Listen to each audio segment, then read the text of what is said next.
This is CBY, Christian Broadcasting of Yakima, your local Christian television station, bringing to our valley quality Christian programming for more than 40 years.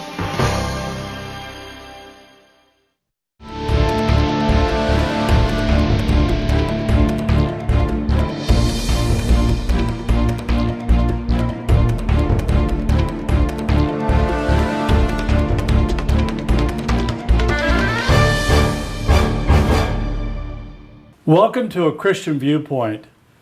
My name is Micah Smith, and I serve with Global Gateway Network, a Christian ministry that focuses on reaching unreached people groups, taking the light of Jesus Christ to the nations. One of our core values is standing with, supporting, and serving Israel. It's been some time since we've been with you, but in the past, my good friend Amir Orly hi, Micah. has joined me on the set. Not seen in a long time. And we shared together about different ways that we can support Israel. So, Amir, good to have you. Thank Happy you so that much. it worked It's out good to that be we here. could go on this lecture tour and bring us up to speed. What have you been involved in? Well, it's really hard to even think of where to begin. There is a song. Where do I begin? Right. I've been involved in some kind of a ministry that I call it a ministry because it's a one-man organization. I'm the organization that puts to aim to build bridges between Christians and Jews, between Israel and the Christian world, and between Christian individuals and Jewish individuals. Because in my life, I'm a Jewish person. And you're fourth generation Israeli. Yeah. Born in Israel. Yeah. I'm Jewish. I'm Israeli. I'm fourth generation Israeli, as you said. And all my upbringing was remote from Christianity. I knew nothing about Christianity. I knew nothing about Christians. The only thing that I knew is that they hate the Jews. Over the years, I went to universities. I've accumulated all kind of degrees in religion and in history and in literature. And it kind of like my eyes were opened to see what Christianity really is. And from what I learned over the years, meeting with many Christians, their upbringing was pretty much the same, but the opposite, a mirror reflection to that. All that they know about the Jews is that they're evil people, they rejected Jesus, they have done a lot of bad things in the world, so this animosity between Jews and Christians is kind of like built in who we are. And this had been going on for thousands of years. Yeah, and there's a lot of misunderstanding. And there is lack definitely, of knowledge, right? Definitely, but the first is lack of knowledge. Yeah. When you grow up in a Christian environment, there is neither interest nor opportunity for you to learn more about the Jews. And it's even in many ways irrelevant to your life. And you grow, you live here in the Yakima Valley or any other places in America. When have you seen a Jewish person? Probably you could go all your life without seeing a Jewish person, and if you saw him, you would not even know that this person is Jewish. So let's give our viewers a little bit of background. You were raised on a kibbutz in Israel, which is a very traditional way of life, or has been in the past. Has been, yeah. Talk about that a little bit, about the kibbutz life in Israel. Well, it started as a communal farm.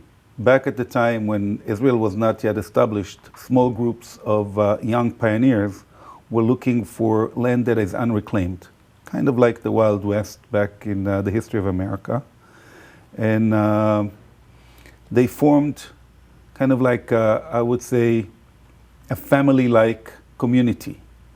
So there were a few young men and women that got this piece of land together and worked as a family on this piece of land. The beginning was really reclaiming the land. It was, most of Israel is pretty much a desert. So you had to find water and you had to take away the stones and to start really from scratch. And nobody could really do this on their own. There was too much work for a small family. So they formed those communes that basically built life like a family, but they did not.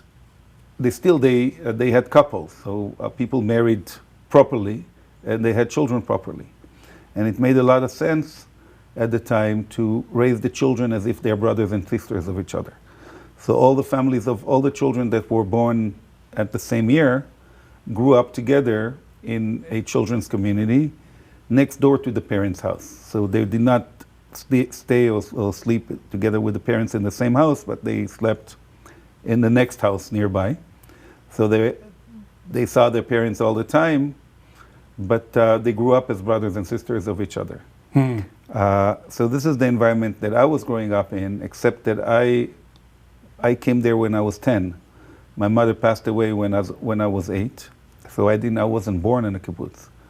And at the time, there was a possibility for children like myself that came from broken families to go and live on a kibbutz. It's kind of like a boarding school, but I grew up with the kibbutz children that their parents were there. And actually from the age of 10 to the age of 18, when I graduated high school and went to the army, I was there. So it's really, what it is a collective farm with many different, they call it branches. So there were chickens and there were orchards and there were cows and there were different kind of agricultural branches that we worked in. And then of course other, like the carpenter shop and the welder and the car and tractor repair. And we kind of like, everyone had his job, his or her job in the community. And they also have from the community people that were responsible to educate the children. Mostly it were women. So we had kind of like our group that had 16 children had our own kind of kibbutz mother. That in the morning when all the parents went to whatever work they did, her job was to come and wake us up and prepare breakfast for us. And we also had a teacher that was also responsible for our education. And so in the same house where we slept, we also had a little dining room that we ate there. And we had our own showers and we had our own sleeping rooms. So this was a real family environment. It's kind of like a family environment. Very family environment. Very family environment. And we studied there. We also had our classroom there. So you'd wake up in the morning, drink something, and just go to the next room for, it's kind of like homeschooling, thinking about it. Wow. So you and I have been doing this for more than 20 years now. We work together in Israel with Bible studies on site, and we come to the U.S. and do these lecture circuits where we build bridges between Christians and Jews. And if I understand some of our conversations based on what I've read in the Bible, more than 100 nations have poured into Israel since the State of Israel was formed in 1948. So this is really a fulfillment of biblical prophecy. I think so, absolutely so. But when you say nation, you have to define what is a nation. The Jews were originally a nation living in the land of Israel from biblical times. And then we lost our sovereignty there when the Romans conquered this land. In 70 AD. In 70 AD, they destroyed Israel, they destroyed Jerusalem, and kicked us out of there. Now, they did not do this only to the Jews. And they were not the first one in history that did it. Before them, there were the Babylonians and the Persians and the Assyrians, and they all did the same. They conquered lands and kicked out the people that lived there and replaced population and mixed the population. So from already thousands of years ago, all those biblical ethnicities that we read about in the Bible, the Ammonites, the Moabites, the Hittites, they do not exist anymore because already at around 700 BC, they were kicked out of their countries and were dispersed among the nations and just were lost. The only ethnicity that was dispersed but never really forgot where they're from were the Jews. And for 2,000 years, generation after generation, a father told it to his son and mother told it to a daughter, one day God will bring us back. And this is all based upon prophecies of the Bible. So in a way, the Jews, wherever they were a different ethnicity. They were not part of the country. If they lived in Poland or if they lived in Morocco or in Algeria or in Ethiopia, they were seen as a separate group. They were not part of the nation. And the way they saw themselves is that they were out of their home. They were displaced people. And although, 2,000 years is a long time, and there is no example of any other ethnicity in the world that survived away from their country, keeping their identity and remembering where they're from, except of the Jews. And not only that, they did not all live together in the same area. So the Jews of Iraq lived in Iraq, and the Jews of Poland lived in Poland. They have no communication between them. Yet they woke up in the morning, both in Iraq and in Poland, and in Hebrew would start their day by praying, please God, remember your promises to Abraham. Please God, bring us back home. And that was fulfilled. And this is called Aliyah. That was called Aliyah. But where does it come from? Why would they trust that something like this would happen? We're talking about 2,000 years. It's a long time. That's a long time. It's a long time. America only exists, what, 300 years? Not quite. Think how long ago was the Mayflower. This is 7 times longer than from the Mayflower. It's amazing. So this tradition was passed on generation after generation based on the prophecies and the promises that God made to Israel. The prophet said to Israel, because of your sins, I will cast you out of their country, but when the time will be over, the time of my anger will be over, I will forgive you and I'll bring you back to your land. And this happened in my parents' generation. I was born there. My father was born there, but my father was born there before the country was born. I'm the first generation that was born to a sovereign, independent Jewish state that was established as a result of people trust the words of the Bible, the words of God, the words of the prophets, that when God will forgive us for the sins of our ancestors, it's not sins that we did, it's sins that we carry from a long time ago. When we will serve our time, God will bring us back to our country. And when that happened, you're right, Jews, not 100 nations, Jews from 100 countries joined together. Now, over the years, they, like the Jews of America, they became Americans, and the Jews of Iraq became Iraqis, and the Jews of Poland became Polish. When we rejoined in our country, we had to learn about each other. Each, besides being Jewish, we also... So we've got language and food and custom and culture. That is all mingled together. Yes. All mingled together. You know what? It's nothing less than a miracle. It is a miracle. It's actually not one miracle. Yeah. It's miracle after miracle after miracle. You know what? They said once, somebody said in Israel that in Israel, if you do not believe in miracles, you're unrealistic. That's good. That's a good one. Yeah, so what is it that tied all of these people coming home, making Aliyah, what was it that tied them together in the land? Well, the fact that they believed the prophecies, the biblical prophecies, and their faith and their prayers and their... There is no other way that they were survived so long and among the nations. And that the Jews are not exactly the most loved ethnicity. And we're going to get to that in just a minute. We want to talk about that. They had to suffer a lot of hatred and a lot of prejudice and a lot of even Holocaust against them, and still refused forsaken God. Right. And believe that this is whatever we're getting. We don't understand why it's so long and why it is so hard on us, but we know it's that we do not challenge God. And even today, Israel and the people of Israel, the Jewish people of Israel, have to fight for their existence. Every single day.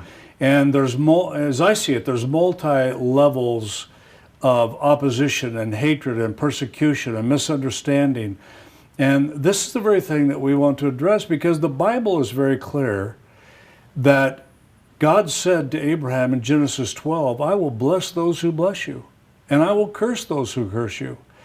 And so we know that God is going to take care of Israel. He's going to protect Israel. He's not going to. God is. He is doing that every single day, because there's 200 million people around the state of Israel that have one common agreement, right? Yeah, they cannot agree about anything, except of that Israel is an illegitimate country and needs to be erased from the face of Earth. Erased from planet Earth. Yeah. But we have an opportunity as followers of Jesus, as Americans, to support and stand with Israel and pray for Israel, pray for the peace of Jerusalem. Well, only if you love yourself. Yeah. If you do not love yourself, then you should hate Israel. Well, Jesus said, love others as much as you love yourself. Yeah, if you do not like yourself, if you don't love yourself, then hate Israel is the best way of being punished. And how does history prove that out? Over and over again. we'll start with the existence of the Jewish people. I just described to you thousands of years of existence in an environment that really hated us. How many people would survive that? So a Christian theologian was once asked to prove the existence of God, and he said the existence of the Jewish people. If, in spite of all the prosecutions and the execution and the blood labels, you know what's a blood label, by the way? Explain it. When Christians blamed Jews for killing Christian babies to use their blood in their rituals. Mm-hmm. So this is an evil belief that goes for a long time, and many Christians to this day believe that the Jews are bloodsuckers. This is what they do. They kill Christian babies to drink their blood for Passover. How can you prove that this is not true? It's irrational, right. But it is so soaked in. So to live in an environment like this, and I'm talking about the experience of my own family. My great-grandfather, we have letters that he wrote describing the atmosphere against the Jews in his town in Raditsa, Belarus.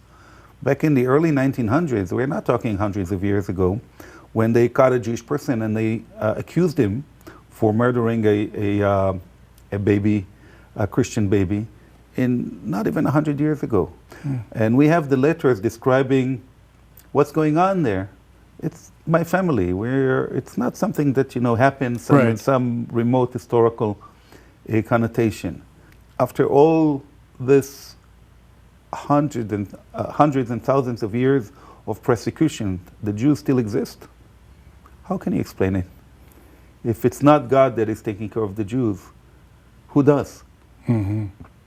This current administration in America has done a lot to bring the support and the voice back to support of Israel. Thank God.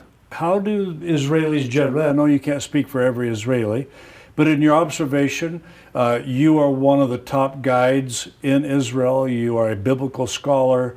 You've been working on your PhD on the sanctification of Jerusalem. And so you have a lot of culture and history and academia that God has given you these experiences. What do you think the sense is in Israel today about America's standing with them? Israel cannot stand alone. It had been always the case. When God says to Abraham, I'll bless those who bless you, is because God knew that Israel will need blessing. If we could stand alone, we did not need anybody else, then we did not need anybody's blessing. The blessing is the blood life for Israel. Without it, we're dead. And God then told the Gentiles, the nations, bless Israel. Over the years, I would say overwhelmingly speaking, very few have really followed God's command to bless the Jews. And most of humanity throughout history failed to do that. And this is still going on today. Even in America, large communities, large philosophies, universities, liberal universities, they stand against Israel in the Congress and in all liberal circles, and even among Jews in America. And unfortunately, in churches. And in churches, of course. There is so much criticism and so much hatred and so much, and it's based upon anti-Semitism, basically. Because even if everything that they would have said about Israel would be right, still there are many other places on earth that also doing wrong. How come Israel is starring all headlines all the time? Right. Everything is good in Honduras, in Nicaragua. Where is everything so good that Israel in the Congo is singled out all the time? Right. We really need the blessing. Anytime America doesn't stand with Israel, it is backlashes backfires against America. Because the other side of the equation is, I will bless those who bless you, and I will curse those who curse you. And when the previous administration joined with those who curse Israel, I think backfired at America a lot. And now when we have in the White House a friend that is blessing Israel, I think America is blessed by that. And you can see this every day in so many different fields. And so, of course, there are a lot of people here in America, they don't like your president because of basically not who is, but who they are. And I would not go too far with this because I don't like to use bad language. And those who support him and he that supports us, it makes Israel, less vulnerable, I would say, in an environment that really is full of predators. All around Israel, there's like wolves standing around one little ship, and they're waiting to prey on it. And they get angry that the sheep doesn't want to be preyed on. So they say, oh, this is an evil sheep. Look, they fight back, and it kicks, and it bites, and we are wolves. We should, we have the right to eat it. So when there is a shepherd like Donald Trump in the White House, the sheep feels a little bit more secure. And I think in this aspect, the shepherd too gets a reward. A short answer to your question is, we love him. Yeah, and the viewers that are watching today, if they were to say, okay, we get that, we should pray for Israel, we should bless Israel, how can they do that? Now, let me preface that question with recently, you picked Nancy up at the airport, and we've talked about Global Gateway Network in the past on More the than set once, here, yeah. And one of the projects that we've had recently is taking medical supplies into Syria through the Golan Heights. And not just to mention Global Gateway, but I wanted to mention that when we took those, a 40-foot container, we've done 3 so far this year. God bless you. We could not have done it without the Israeli Defense Forces. Oh, yeah. They escorted us, they protected us. And what a lot of people don't know, and I'm positive they did not see on CNN or other media outlets, And they will never see. is that the IDF, while they're taking our medical supplies in, they're bringing critically wounded children out of Syria into northern Israel to be cared for in hospitals. Yep. So a lot of things are happening behind the scenes that people never hear about, and this is one. And It's they not might, behind the scene. It's let me correct you here. It's those who put things in front of the scenes want you to know, do not want you to know. they have an agenda. Absolutely, Yeah. but it's not. Israel is not hiding it. It's not something that is secret. Absolutely, It's just that it's not being hidden. when the president is talking about fake news, it's not necessarily that they tell you lies. They also tell you lies, but it's really that they choose what to tell you. And when it goes against their agenda, they simply ignore it. So it's not behind the scene. It's in front of the scene, and they choose not to show it. Okay, that's a good point. Yeah. So how can people, in your opinion, pray for Israel, bless Israel, stand with Israel? In the past, Israel needed money. And I would say back a few years ago, give money, because we need, we're a poor country and we have a lot of problems. Today, Israel is one of the richest countries on earth per capita. Nancy just told us now that there are 20 billionaires in Israel of a population of under 9 million. In, I think, all of China, there is how many? A couple of hundreds. If you divide the amount of billionaires to the amount of people in China, they don't even have a fraction of billionaires that Israel has, and how much business of the world China takes. So Israel really doesn't need your money. But what Israel needs are people to understand more of what Israel is all about, and to learn more about the country, and about, feel more, kind of like be partners. I think this is the best way to put it. To create partnerships between Israel and American Christians who are, like yourself, believe that you need to have alliance with the Jews. And one of the best ways is just to go there. Yeah. Now, when going there, and of course, there are many different ways to go, and almost every church in America has a tour that invites people to come and do a Holy Land tour and go to biblical sites where Jesus was and all this teaching, and this is amazingly good. And there is the next step, is that while doing that, also get acquainted with modern Israel, which very few churches do. When you mentioned that I'm a tour guide in Israel, and I take a lot of these church tours in Israel, they are really interested only in the biblical aspect. but they don't really get to see, other than from the windows of the bus, modern Israel. They don't meet with Israelis, they don't meet with officials, they don't go out to the streets to mingle with the people. All this is kind of like missing an opportunity. Because, it's like a horse that has his blinders like this. You don't, other than the so-called Holy Land tour, they're not interested in anything else. Yeah. Well, And let me inject there. What you and I believe was God gave us a revelation years ago. So on these tours, we connect ancient Israel with modern Israel, the kingdom of David with the kingdom of Christ, right? Absolutely.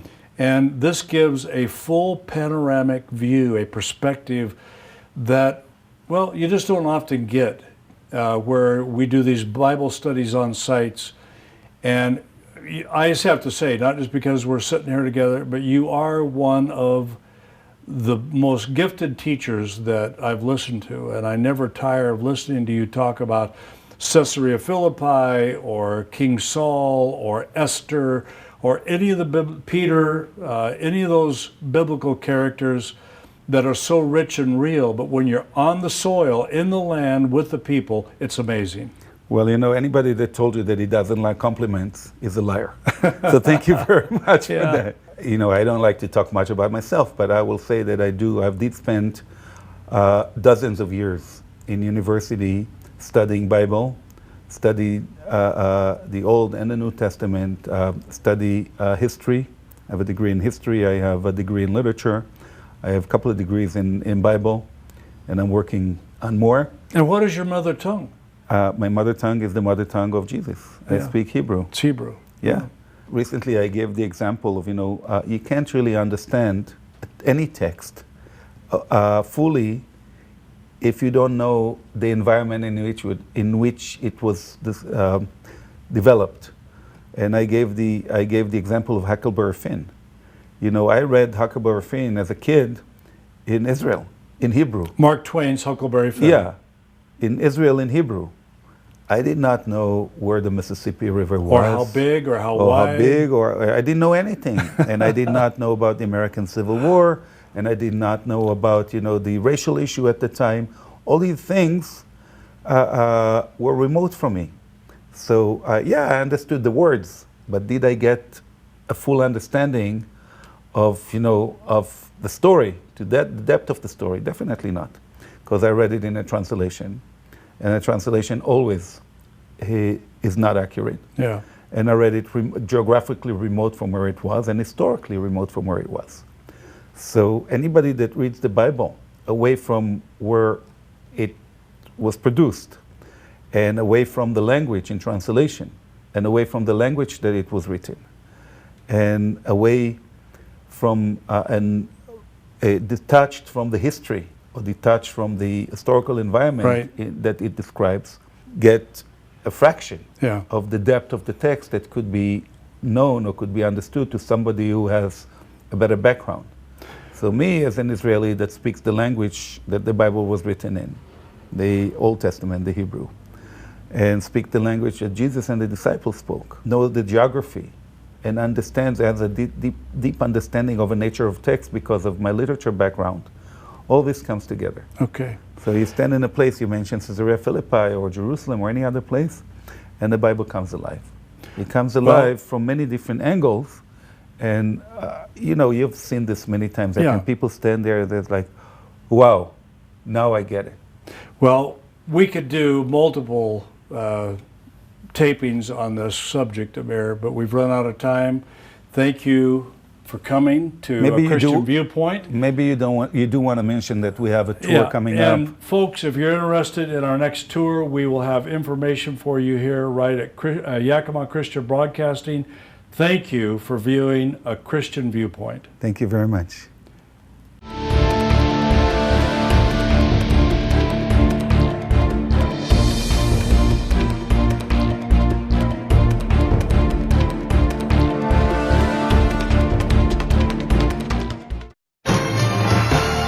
This is CBY, Christian Broadcasting of Yakima, your local Christian television station, bringing to our valley quality Christian programming for more than 40 years.